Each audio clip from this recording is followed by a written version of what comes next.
বান্ধবীর বিয়ে আমরা সবাই গেছিলাম, পরিবারের সবাই। তো আসলে মিমের বান্ধবী ওরা ফ্রেন্ডরা সবাই আমার বাসায় সবসময় আসা যাওয়া করতো। তো আসলে এই জন্যই বিয়েটা মিস করতে পারিনি। বিয়েতে গেছিলাম আর আনন্দ ফুর্তি করে আসলাম। বহুত একটা অভিজ্ঞতা হয়েছে আসলে। এই অভিজ্ঞতার কথা আর বলে শেষ করা যাবে না। তো যাই হোক, গায়ে হলুদের অনুষ্ঠানে সবাই এনজয় করতেছে, একরকমের শাড়ি পরছে, নতুন বউ নাচতেছে বান্ধবীদের সাথে, অনেক এনজয় করছে, অনেক আনন্দ ফুর্তি হয়েছে।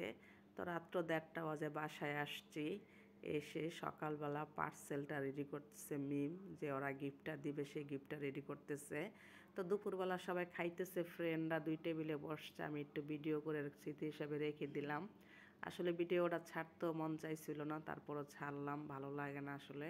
তো গহনা আনছে, গহনাগুলো বুঝাই দিতেছে, আর আমার মামা শ্বশুরের ছেলে মেয়ে খাইতে বসছে রুমে আর কি খাওয়ার জন্য। বিয়ে বাড়িতে আসলে একটু এলোমেলো হয়, এটা কোনো ব্যাপার না। ছোট খালার শাশুড়ি আমার বড় মামির শাশুড়িকে গলা চাপ দিয়ে ধরতেছে, কারণ কি আর কি মিমের বান্ধবীর বড় বোনের সাথে আবার এই ঘরের বড় মেয়ের বিয়ে হয়েছে। তো আমাদের আত্মীয়তা কিন্তু আরও বড় অনেক।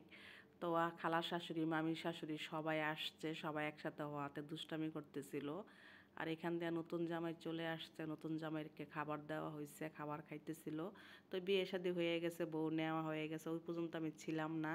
তারপরের দিন সকালবেলা আমরা দুপুরের দিকে, শনিবার দিন বৌভাতের দিন আমরা যাইতেছিলাম ইমার শ্বশুরবাড়ি অটোতে সবাই। তো সবাইকে দায়িত্ব করে নিতেছি আমি, আসলে নেওয়ার চেষ্টা করছি, পারিনি এতটা। তো চলে আসছে ইমার শ্বশুরবাড়িতে। এসে বাসাটা দেখে আমার খুব পছন্দ হয়েছে, ভালোও লাগছে, একদম পরিপাটি গোছালো। আর প্রত্যেকটা রুমের সাথে একটা করে অ্যাটাচ ওয়াশরুম আছে, এটা দেখেও ভালো লাগছে আমার। তো তারা ছাদে আয়োজন করছে খুব সুন্দর পরিবেশে। আর বিয়ে বাড়িতে একটু অগোছালো হয়, এটা কোনো ব্যাপারই না, কারণ এত মানুষের অ্যারেঞ্জমেন্ট করাটা আসলে অনেক টাফ। তো দেখো পুরাটা বাসা কিভাবে সুন্দর গোছালো, একদম পরিপাটি। আসলে আমার কথা হলো ভাঙাচোরা হোক আর পাকা ঘর হোক, একটু পরিপাটি গোছালো থাকলে দেখতেও ভালো লাগে।